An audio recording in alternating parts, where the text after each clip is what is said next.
Hey, welcome back to Rust Order Garage. Still working on the 61 Rambler. I mean, do we still call it the Rot Box? I mean, it certainly was the Rot Box. I think that's a good name to stick with it no matter what.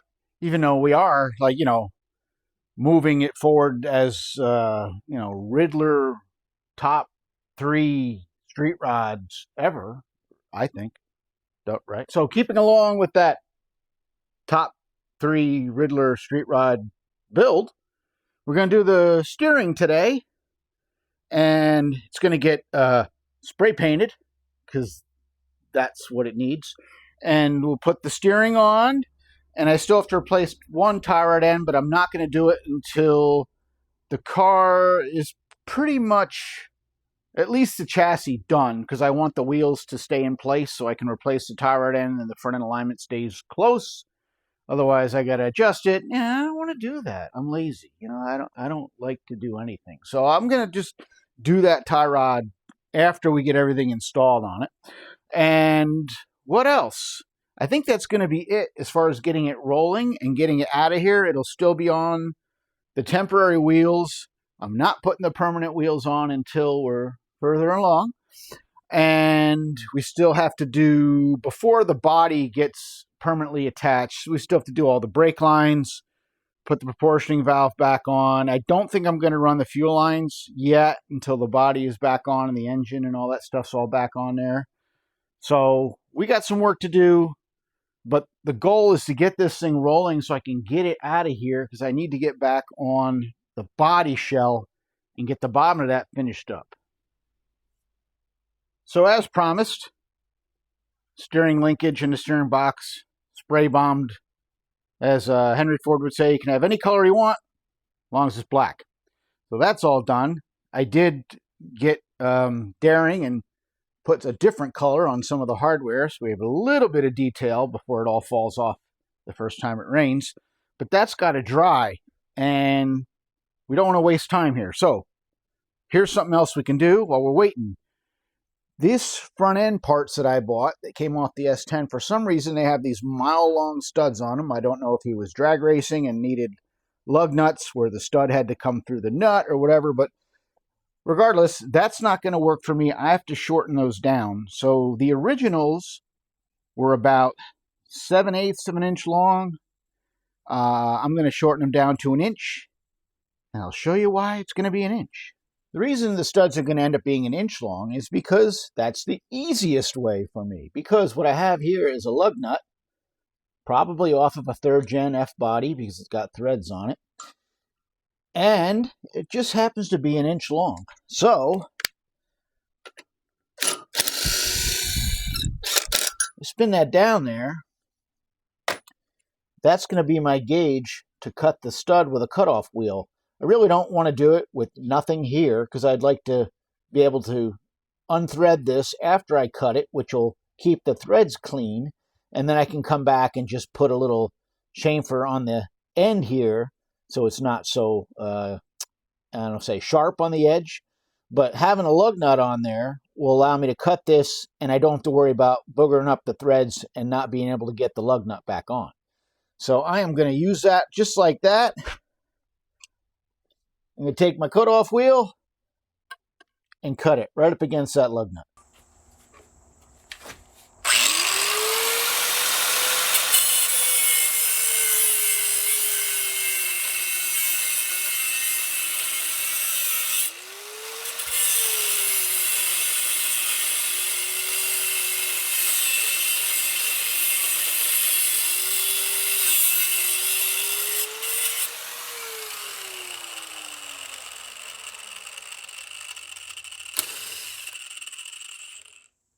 Right, lug nut off and on easy.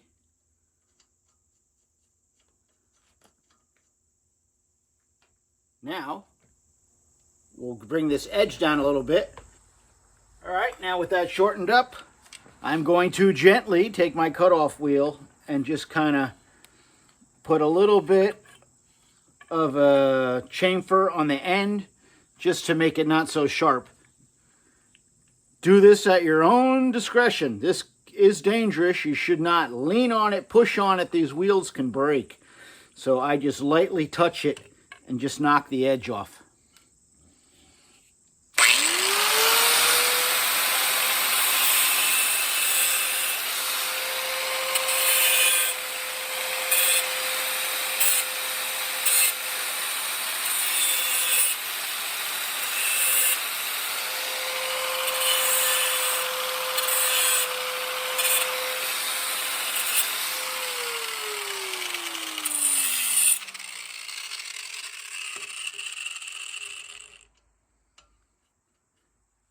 Good, lug back on.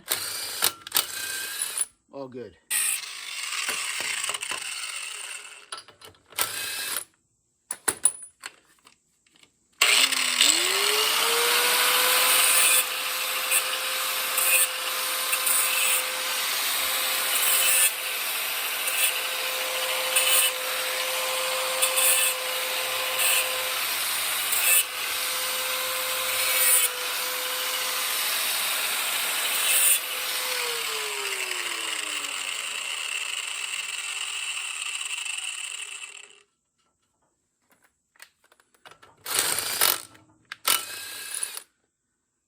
All right, that's one side.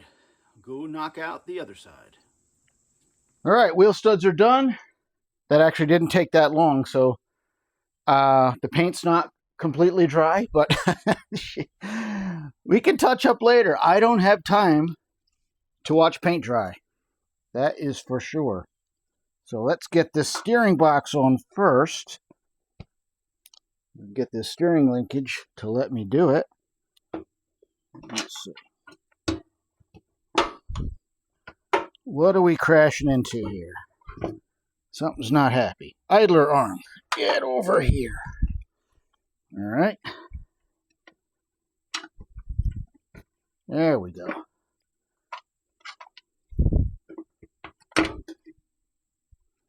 Is that going in?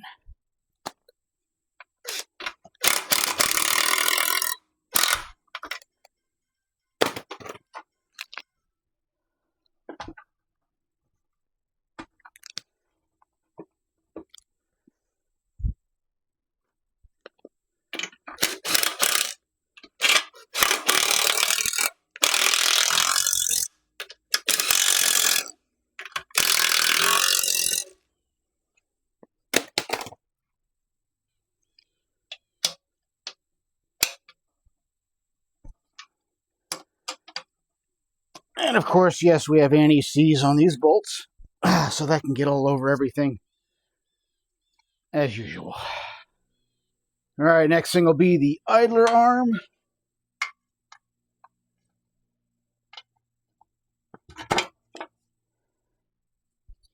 that back on, and all this stuff was in really good shape. So just one tie rod end that was worn out. It's not even completely worn out, it just has some play in it, so it's going to go away. Steering is in, and I went ahead and changed that tie rod end now, get it done. I think the original one, they'll say, the one I just took out, I think was original. I had to torch the sleeve red hot to get it out, so it's been there a long time regardless. And I was actually kind of impressed because this one here, the new one, is actually beefier than the one I took out, and it's more in line looking quality-wise as the others that are on here as far as size. The other one was a pretty skinny little thing. This one over here maybe has been replaced before, and it's also pretty beefy. So that's good. Steering is all tight now. Ball joints are super tight. You can hardly move those spindles by hand. They're so tight. But yeah, even with the grease in there. So this thing should steer pretty good. And everything nice and tight to go down the road. So what we'll figure out is when it comes time to see how badly I did that tie rod install. When the steering column goes in, we'll install the column with the steering wheel centered and the steering box centered. And then we'll see how it goes down the road. If the car pulls one way or the other, we'll just adjust that tie rod end to make it steer the opposite way until it goes straight. And we'll see how that does. And if it's horrible, we'll get it on the alignment rack. But I have a feeling we'll be able to do it ourselves just by playing with it. So next thing, sway bar. And that was quite the challenge to find the right sway bar bushings for it, because there's a whole lot of options on these cars. And I measured that bar with a caliper, and it was a hair over an inch. And then they're like bushings with or without brackets or something. I don't know. I took a guess and I ordered these for my brackets here, my mounts. We'll see how it goes together. These are super tight. I don't think they are rubber. They're probably something a little more durable. So again, should handle much better. So we'll get that installed. All right, sway bar installed.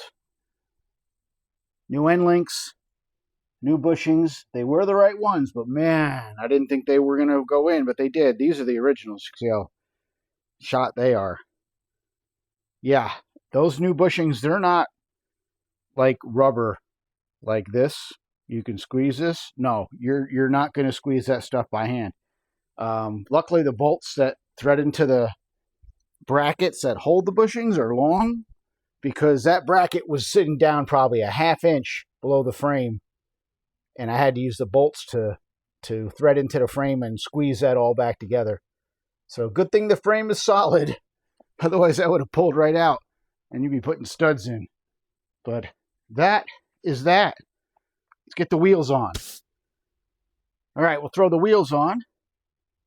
And these are actually Chevelle Super Sport wheels, and I considered using them with AMC centers, and I thought they would look really cool. The only problem is they have like a 4.5 inch backspace, which will not clear without using one of these like 1/4 inch spacers, and that's not good. I don't trust those for road use, but they'll work okay for now, just to let the car, or rather the chassis, roll around. But I would definitely not use them on the road. All right, I like it. We have ourselves a proper Rambler chassis. Rolls. We're not going to steer it, because it'll just spit fluid out of the power steering box if I haven't spit it out already. But look at that. Get a good look at it, because, once the body's on, no one's ever going to see it again. At least that's the plan. So with the chassis done, what's next? Well, the body.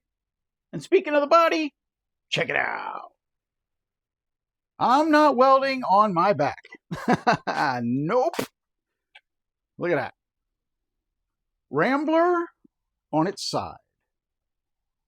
So, now we can do some work. These are the sections of the rear floor I had to cut out for the spring pockets on the G-body chassis. We'll build those sections. Both sides have to be done. I have to finish up those mounts for the dummy mounts that I just tacked into place for now, because I really couldn't get in there and weld them. We will finish welding the rear body mounts. What else are we going to do? Checked all the floor areas, which are so much nicer now that we've repaired them the right way. Any spots that need to be welded will get fixed. Basically just go over everything, make sure it's all good, clean everything up, seam seal every mile of weld that we had to put on it, and then we're going to undercoat it, or bedline it, I should say, and make it all pretty. Why? I have no idea. No one's ever going to see it, but hey, I'll feel really good about it. So that's it. Quick midweek video, just for you and for me, because I have to get this done, because I'm up against the weather. It's beautiful. Really has been beautiful lately, and it'll be beautiful through October. But there'll be a day when, click, it'll be too cold to do any kind of paint work or anything. So I want to get this done as quick as I can and back on the frame, and then can take a breath. But there is a few more things I have to do some paint work with, but I think that will get done in time. Regardless, things are going well. As long as this doesn't fall off the twirler here and blow all the windows out, we're going to be good. So I'm not going to push on it too hard. We're just going to do the bottom. So when we come back, I don't know if I'll video or record repairing the bottom. Maybe I'll just show you what I'm doing and just take quick snippets. But you're not going to, again, I don't want to grind and weld for 20 minutes or 2 hours on a video. But we will definitely have an update sometime next week. And we'll be back on this thing. All right? That's that. Thank you so much for watching. Thanks for following. I really appreciate it. And thank you so much for subscribing. I really appreciate that, because that means you're willing to watch somebody get dirty working on a Rambler. It's nothing special, but it's going to be cool. See ya.